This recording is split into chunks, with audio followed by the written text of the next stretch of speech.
존경하는 국민 여러분, 정세균 의장님과 선배 동료 의원 여러분, 경기 남양주 갑 출신 더불어민주당 조홍천 의원입니다. 여야 합의로 굳건히 지켜왔던 국회 운영의 전통과 원칙이 무너질 위기에 처해 있습니다. 정권 교체로 인하여 제1야당이 된 자유한국당은 하루빨리 국회 운영위원장과 정보위원장을 집권 여당에게 돌려줘야 됩니다.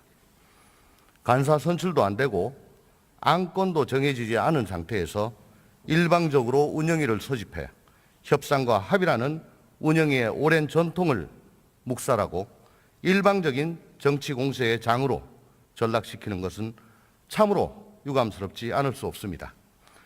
운영위는 의회 민주주의를 대표하고 국회 운영에 관해 여야의 공평한 중재 역할을 하는 곳입니다. 그리고 의회와 정부 사이에서 협력적 균형관계를 형성하는 곳입니다. 또한 정보위는 대통령 직속기구인 국정원, 기무사, 정보사 등 국가안보와 직결된 민감한 정보를 다루는 상임위입니다. 이러한 국회 운영위와 정보위는 국가안보와 국정 전체를 책임지는 집권 여당이 맡는 것이 국회의 일관되고 굳건한 관행이자 원칙입니다. 카이사르의 것은 카이사르에게 라는 말이 있듯이 집권 여당의 것인 운영위와 정보위는 여당에게 맡겨야 합니다. 안정적 국정 운영과 남북 분단 상황에서 여러 가지 사정을 고려해 운영위원장과 정보위원장은 의석수에 따른 협상보다는 여당의 몫으로 인정돼 왔습니다. 민주화 이후인 13대 국회 이래로 국회 운영위원장과 정보위원장은 모두 집권 여당이 맡아왔다는 것은 여야 모든 의원님들께서 주지하고 계신 사실입니다. 그 이름이 바뀌었다고 해서 자유한국당이 새누리당을 부정할 수는 없습니다. 전반기 원 구성 당시 새누리당은 국정운영과 국가안보를 책임지는 여당으로서 운영과 정보위원장직을 여당이 맡아야 된다고 주장을 했습니다. 당시 정진석 원내대표는 청와대를 담당하는 운영위원회는 무조건 여당이 해야 된다라고 했고, 김도읍 원내수석 부대표는 여당으로서 원활한 국정 운영을 위해 운영위뿐만 아니고 정보위는 반드시 가져가야 된다라고 주장을 하셨습니다. 상임위원장 임기는 절대적인 것이 아닙니다. 5년 임기의 대통령이 탄핵당할 수도 있는 것처럼 국회 상임위원장도 그 직에서 내려올 수 있습니다. 국회 운영위원장이라는 자리는 집권 여당의 원내대표 자격으로 책임졌던 것입니다. 국정농단 사태로 인해 헌정사상 초유의 탄핵 결정이 내려지고 민심의 준엄한 심판에 따라 집권 여당이 바뀐 상황이라면 그 책임에서 자유로울 수 없는 자유한국당 원내대표는 운영위원장직에서 스스로 물러나는 것이야말로 정치적 도의에 맞고 책임 있는 정치에 부합되는 자세라 할 것입니다. 또한 더불어민주당은 제20대 국회 전반기 원구성 합의 과정에서 당시 여소야대 상황임에도 불구하고 원활한 국정 운영에 협조하기 위해서 각 상임위, 법안 심사 소위 여야 동수 구성까지도 동의해 주었음을 상기해 드리고자 합니다. 전통을 존중하지 않고 원칙을 저버리면서 보수를 자임할 수는 없습니다. 보수 적통이라는 주장에 걸맞게 행동해 주실 것을 정중히 그리고 간곡히 요청드리는 바입니다. 경청해 주셔서 감사합니다. 발언해 주시기 바랍니다.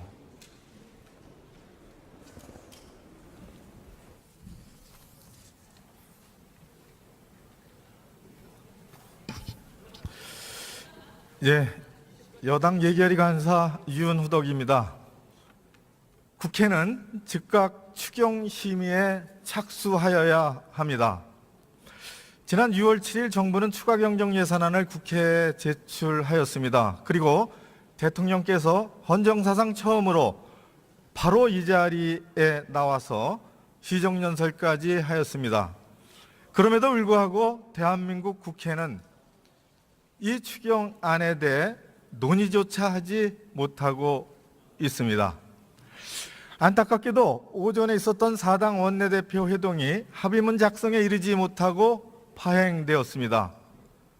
추가 경정 예산안은 계속 논의한다라는 문구 때문이었다고 합니다.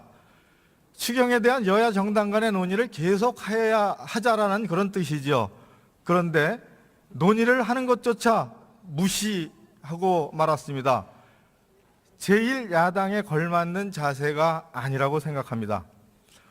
논의하면서 주장하는 것이 의회주의 아니겠습니까? 제1야당은 즉각 추경 논의에 나서야 합니다.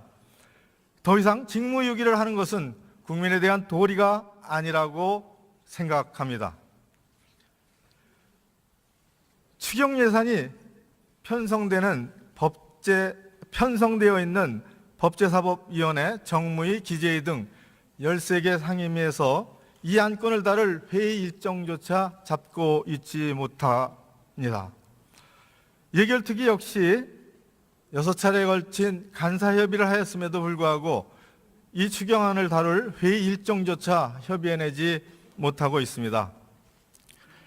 공직 후보자 인사청문회에 따른 여야 간의 견해와 정치적 입장 차이로 인한 갈등이 이 시급한 일자리 추경의 발목을 잡고 있습니다. 야당은 인사청문과 추경을 연기하는 것은 아니라고 말을 하고 있습니다. 자신들의 주장대로 추경심의에 즉각 나서시기를 촉구합니다. 더 이상 추경심의를 방해하는 것은 제1야당의 직무유기입니다. 엄중히 경고합니다. 추경 편성 요건은 차고도 넘칩니다. 청년 실업은 17년 만에 최대치이며 IMF 외환위기 때에 근접하고 있는 지경입니다.